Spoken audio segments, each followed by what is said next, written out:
moi je m'appelle Simon Moinard, je travaille à l'Institut Agro Montpellier dans une équipe qui s'appelle Agrotic. Agrotic, on forme les ingénieurs agro aux nouvelles technologies dans l'agriculture. Donc ça reste des ingés agro, hein, mais ils ont cette double compétence de nouvelles technologies, comment ça fonctionne, etc. Donc ouais, le Mobilab Agrotic, ce projet là de ce camion, l'idée c'est de animer, explorer, co-construire et partager autour du numérique pour l'agriculture. Donc on a fait ça parce que avec nos étudiants, on s'est rendu compte un truc, c'est que eux ils sont à l'interface entre les nouvelles technologies et le monde agricole, et que c'est un monde qui se comprend pas, enfin deux mondes qui se comprennent pas toujours. Je pense que vous serez assez d'accord avec moi sur ça, hein. Les nouvelles technologies, quand on parle de ça aux agriculteurs, c'est toujours quelque chose d'assez abstrait, complexe. Et alors pourquoi c'est complexe? Parce que déjà les agriculteurs manquent de formation. Ils n'ont pas toutes les clés en main pour comprendre, pour utiliser les outils au quotidien. Parce que souvent, les agriculteurs ils nous parlent de prix, ça coûte cher. On parle de robotique agricole, un robot ça coûte dans les 200 000 euros. Donc c'est pas à la portée de n'importe qui. Et puis aussi, et ça je l'ai dit tout à l'heure, c'est parce qu'un outil numérique c'est assez complexe, hein. Au final, c'est pas à la portée de tout le monde. C'est pas un agriculteur, il est fait pour cultiver, pour être en lien avec l'agronomie, le monde du vivant, pas spécialement avec de l'électronique ou des choses comme ça, quoi. Puis d'un autre côté, on a les fournisseurs de services pour qui c'est compliqué et c'est difficile d'aller chercher les besoins des agriculteurs parce que ils évoluent quotidiennement, ils évoluent en fonction de l'agriculteur, etc., etc. Et donc, ce qui fait qu'il y a deux mondes qui sont un peu clivés.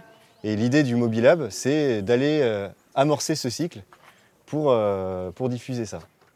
Alors, on pense que malgré le fait que les agriculteurs ils sont pas à l'aise avec les nouvelles technologies, j'aime bien dire que les agriculteurs, en fait, c'est un peu des geeks, sans le savoir. Alors, pourquoi c'est des geeks? Parce que quand on leur parle de bidouille, d'autoconstruction, le DIY, le do it yourself, le faites-le vous-même, ça, c'est pas dérangeant. Donc si vous avez 3 exemples ici, n'hésitez pas à vous rapprocher, ou peut-être pas trop par rapport à la... Ouais, bon, n'hésitez pas à pas vous rapprocher, du coup. Vous avez 3 exemples, j'espère que vous verrez bien. À gauche, vous avez un agriculteur qui a fait un système d'installation de goutte à goutte. Alors pour ceux qui l'ont déjà fait, un tuyau d'irrigation, ça se barre dans tous les sens quand on essaye de l'installer. Et lui, il a fait cette espèce de remorque avec 2 grandes roues sur les côtés. Il met les tuyaux dessus, la bobine de tuyau, et puis quand il avance, ça se déroule lentement mais sûrement, et il peut fixer les installations, fixer les tuyaux tranquillement. Et ça, il a tout fait, lui, de A à Z.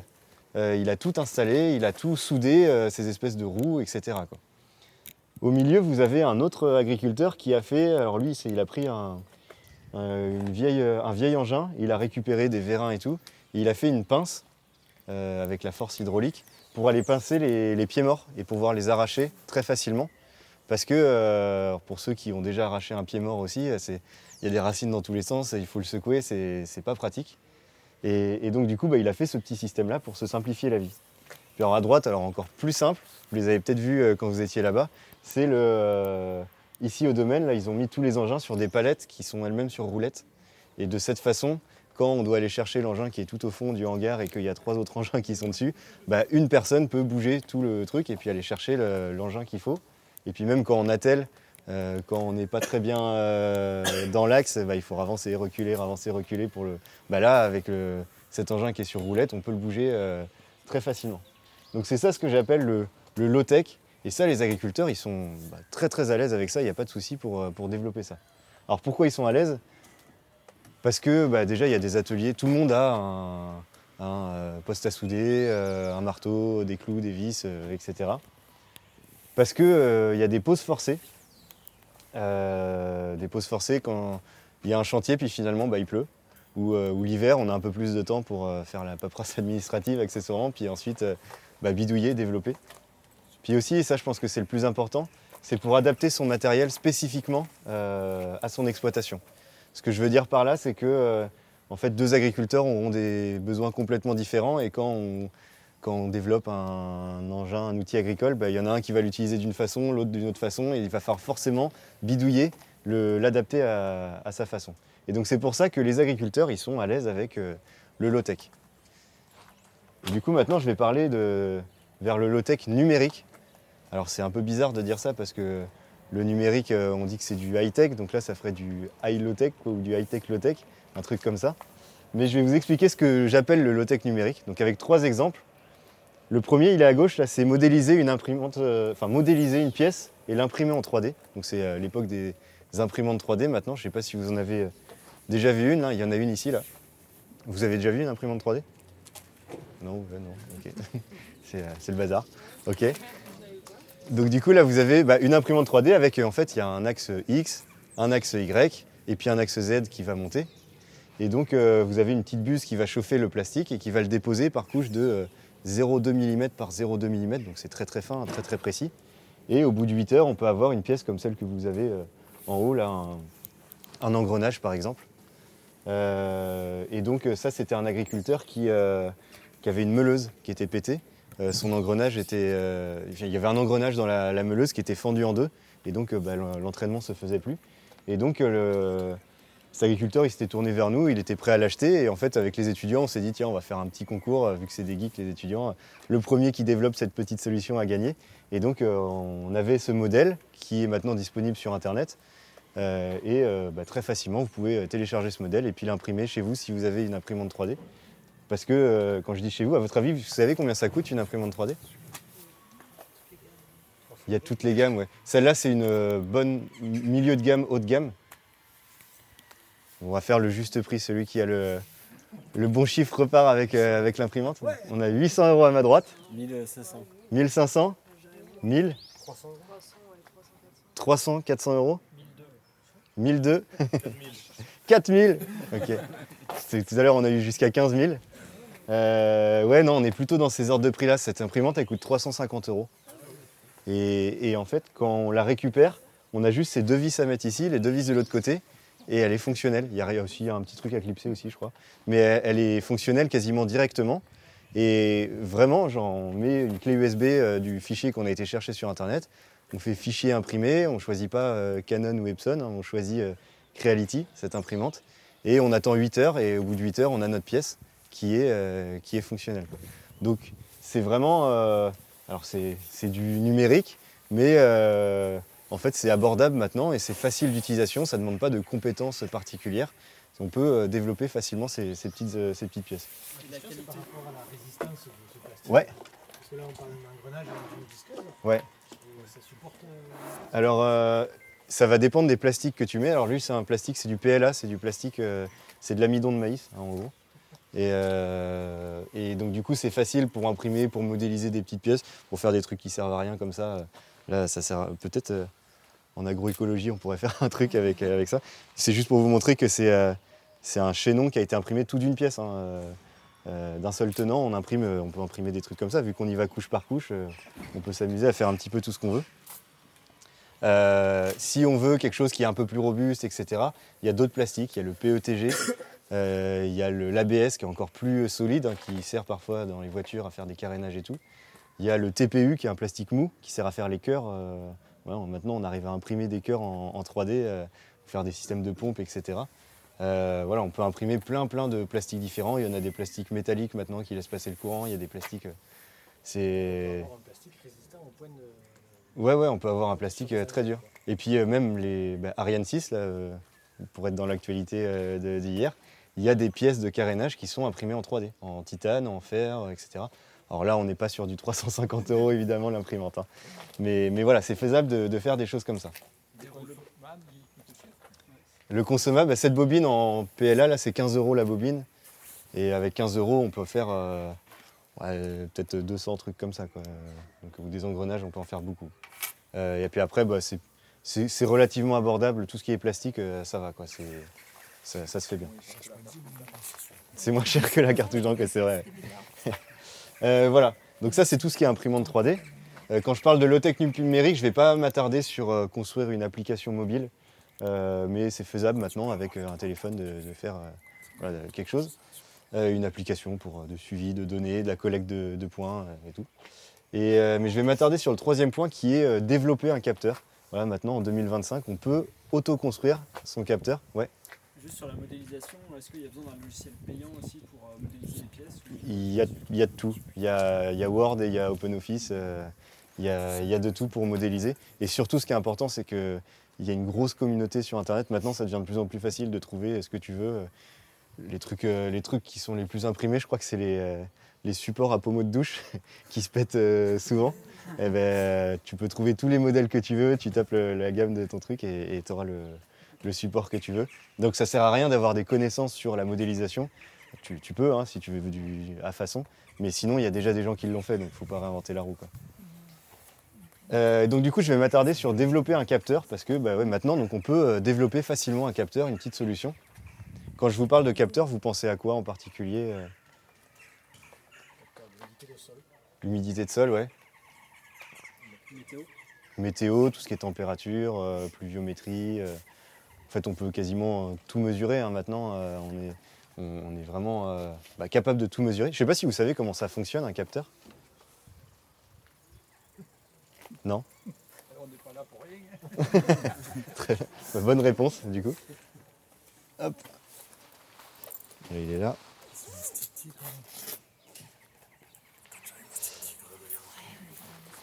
Ouais, voilà, il y a ces notions-là. Donc, ça, c'est un capteur de pression, de pesée, de poids, en gros.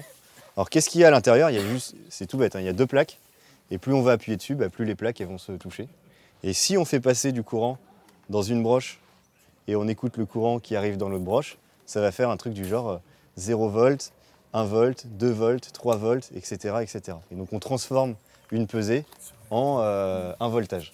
Et je le prouve.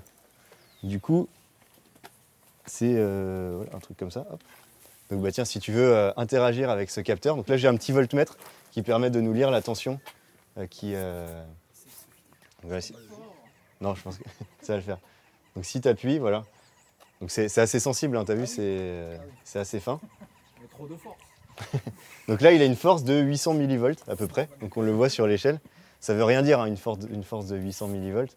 Mais ça permet de, si on fait un produit en croix, x8 divisé par 1000, à retrouver une tension, une pesée. Voilà, il a exercé une force de 5 kg, etc. etc. Et du coup, si je... De quoi? La Parkinson. Vous avez un autre exemple. Alors ça, c'est plus pour peser 200 grammes de farine, quelque chose comme ça.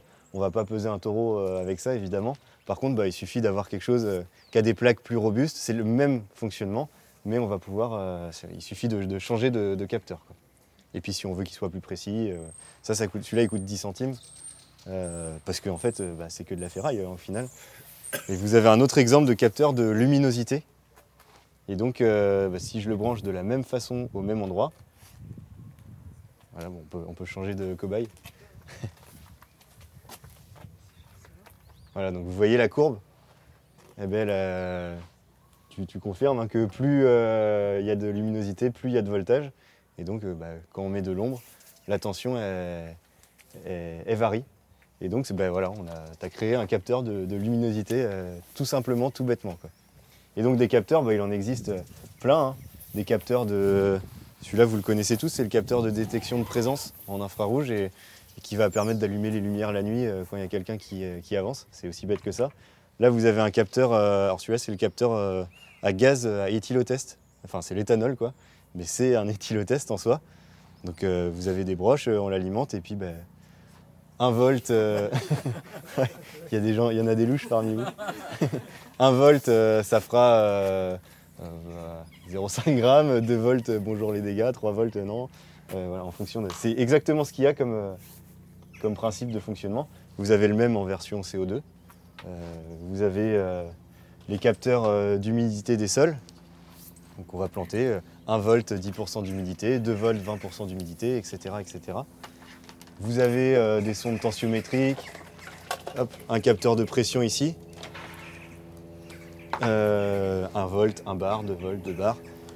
Vous avez vous savez ce que c'est ça? Ouais, pluviomètre.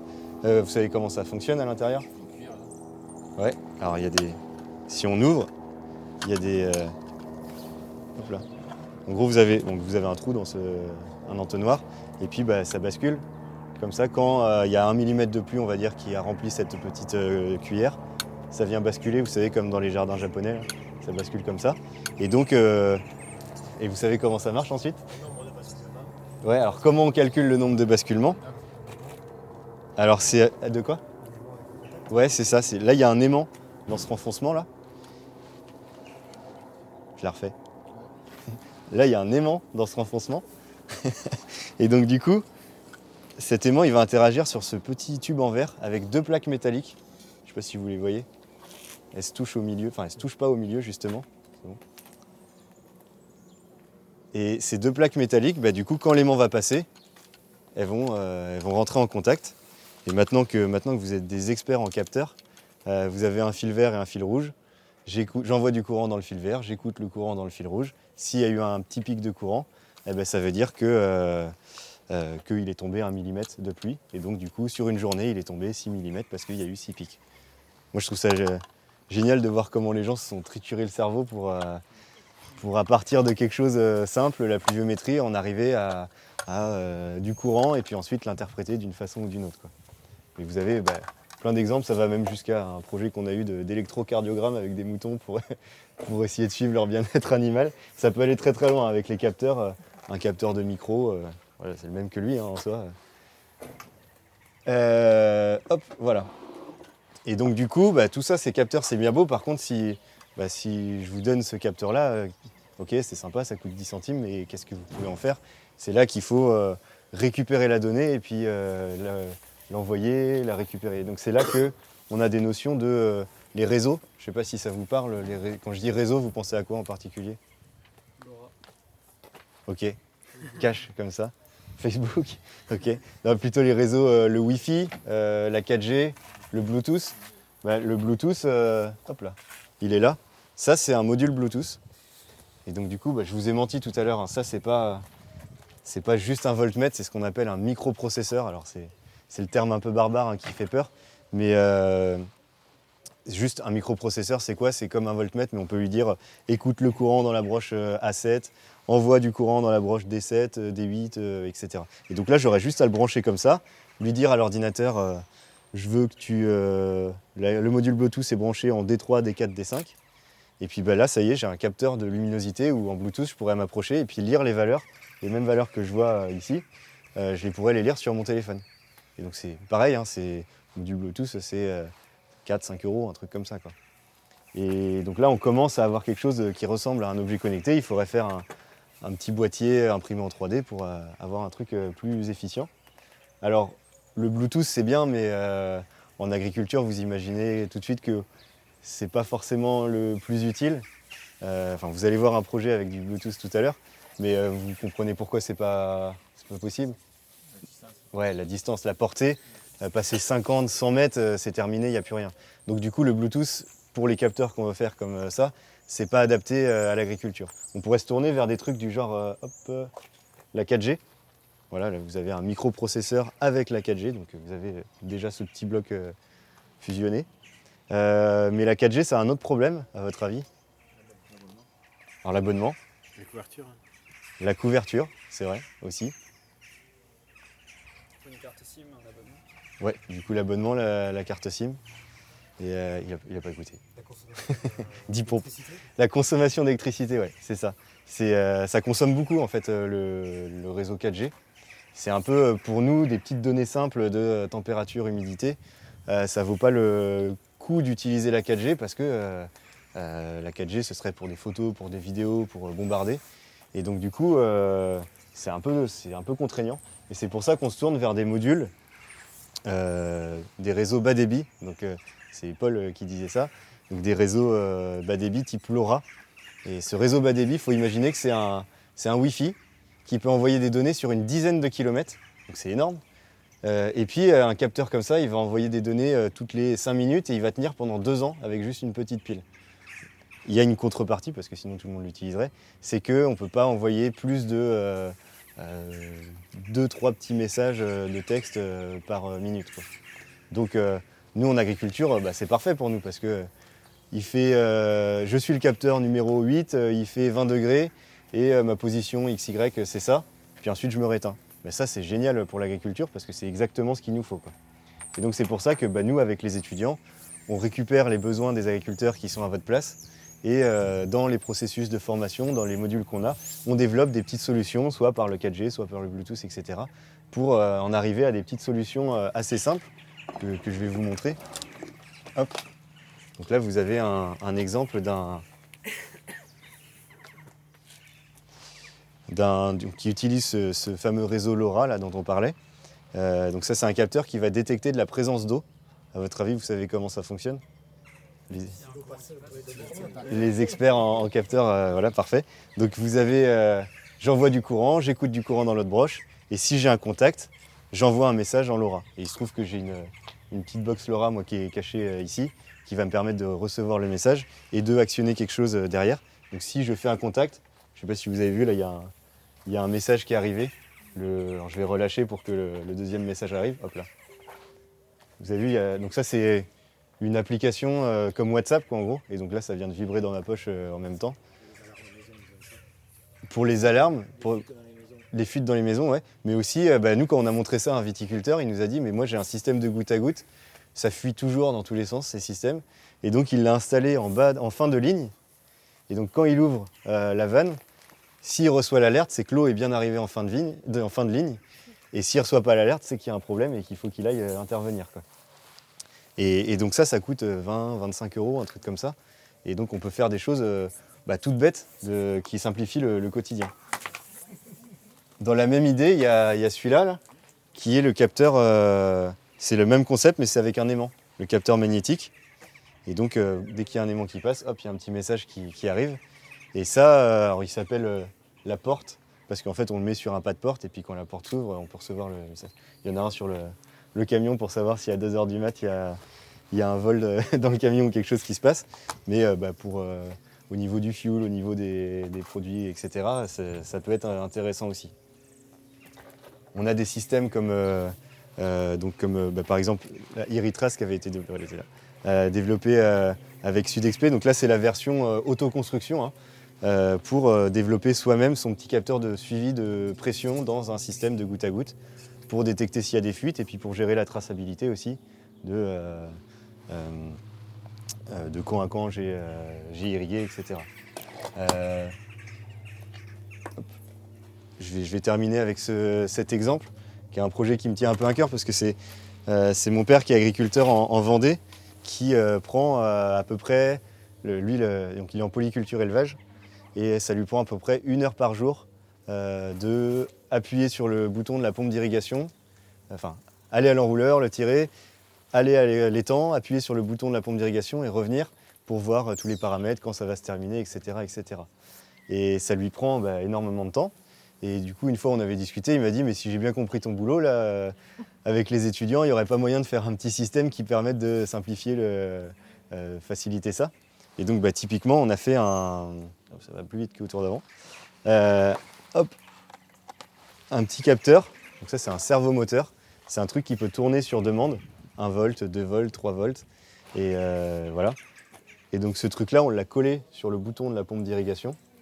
Et donc c'est un doigt. Les étudiants avaient imprimé en 3D un doigt en plus. C'est un doigt qui vient juste appuyer sur le bouton et qui lui fait gagner 1 heure par jour. C'est un truc qui coûte une vingtaine d'euros à fabriquer. Et donc voilà, c'est aussi simple que ça. Et donc les agriculteurs qui nous demandent ok, c'est bien cool, mais c'est où est-ce que je peux me lancer, où est-ce que je peux faire les trucs? Et donc c'est là que vous avez sur le site du Mobilab tous les tutoriels qui permettent de développer soi-même cette solution. Donc vous avez tous les liens pour acheter les composants et ensuite toutes les étapes. Étape 1, vous faites ça, étape 2, etc. etc. C'est guidé pour que quelqu'un de novice. Ok. Après, vous allez en face. Ouais. Normalement, vous avez la méthode. Non, normalement, ouais, c'est là après. Ok, et donc toutes les étapes sont là pour développer soi-même cette solution. Ça concerne 30% des agriculteurs. Il y a 50% des agriculteurs qui nous disent c'est bien, mais chacun son métier. C'est pas à moi de développer ça. Je suis adhérent à une coopérative ou j'attends un fournisseur de services qui m'apporte cette solution-là. Et je pense que c'est tout à fait normal. J'entends chacun son métier. Et puis il y a 20% d'agriculteurs qui sont en mode j'y crois pas trop, ils sont plutôt au fond là-bas. Non, c'est Martin, c'est mon collègue, c'est bon. Plutôt à se dire les nouvelles technologies, je ne sais pas si ça va vraiment percer. Et c'est assez marrant parce qu'il y a notre collègue Bruno Tisser, pour ceux qui le connaissent, qui a trouvé ce livre qui s'appelle La Grande Revue agricole, qui est de mai 1928. Alors désolé, hein, je vais la faire très très court. Mais il y a des articles dedans, dont un qui s'appelle... il est là. Donc il y a 100 ans, il se posait la question sur une méthode directe pour faire connaître les applications agricoles de l'électricité. Parce que l'électricité arrivait et le monde agricole n'avait pas encore pris le pas. Et donc ils disent pourquoi n'apprendrait-on pas aux populations à servir de l'électricité? L'usager est méfiant par nature. La sincérité du vendeur de courant sera toujours mise en doute. C'est quand même drôle. Et donc ils se posent plein de questions sur comment créer une société de propagande urbaine sur les... Bon, c'était pas le même terme, hein, la propagande à l'époque, mais... Et donc ils ont fait un camion. Rien à manquer en fait. Ouais, c'est ça. Avec une pompe électrique, avec une meuleuse électrique, avec une écrémeuse, un ventilateur électrique. Puis alors là derrière, attention, c'est la folie, c'est une cuisine électrique avec un four et un chauffe-eau qui donne de l'eau chaude en temps réel. Et les agriculteurs expriment que du coup, il y en a 30% qui disent que c'est où que je peux acheter, etc. Il y a 50% qui disent comment faire, c'est plutôt à la société de se structurer, chacun son métier. Puis il y a les 20% derniers qui sont plutôt réfractaires. Donc d'un, on n'a rien inventé, et de deux, c'est l'histoire qui se répète. Quand il y a une nouvelle innovation, il y a toujours des leaders, pas des leaders, des pionniers qui sont prêts à essuyer les plâtres. La majorité qui est plutôt suiveuse, mais c'est normal, je pense que c'est la normalité quoi, quelque part. Et puis les réfractaires qui vont n'y pas y penser. Quoi. Voilà, je vois l'autre groupe qui... désolé, j'ai un peu écourté. Xavier? Justement, moi j'avais une petite question, puisque tu as parlé pas mal de low-tech, et je me demande si ça... Enfin voilà, dans quelle mesure c'est toujours du low-tech, et si ça t'est déjà arrivé d'avoir des gens qui disent j'arrive, j'ai ce besoin-là, et ne pas penser automatiquement capteur électronique, LoRa, batterie, etc., en disant mais non, il y a peut-être une solution Ouais. plus simple, vraiment low-tech. Ouais, vraiment low-tech. C'est vrai que là c'est du low-tech numérique du coup. C'est un terme qui a été défini, je ne sais plus où, aux États-Unis par le MIT, je crois. Mais ouais, c'est peut-être low compétence ou c'est un peu flou tous ces trucs-là. Mais des fois, il y a des choses qui sont toutes simples où juste avec poulie, levier, etc., on arrive à faire la même chose. Je suis d'accord avec ça. Ouais. Voilà. On pourra peut-être en rediscuter par la suite. Mais merci beaucoup pour votre présentation.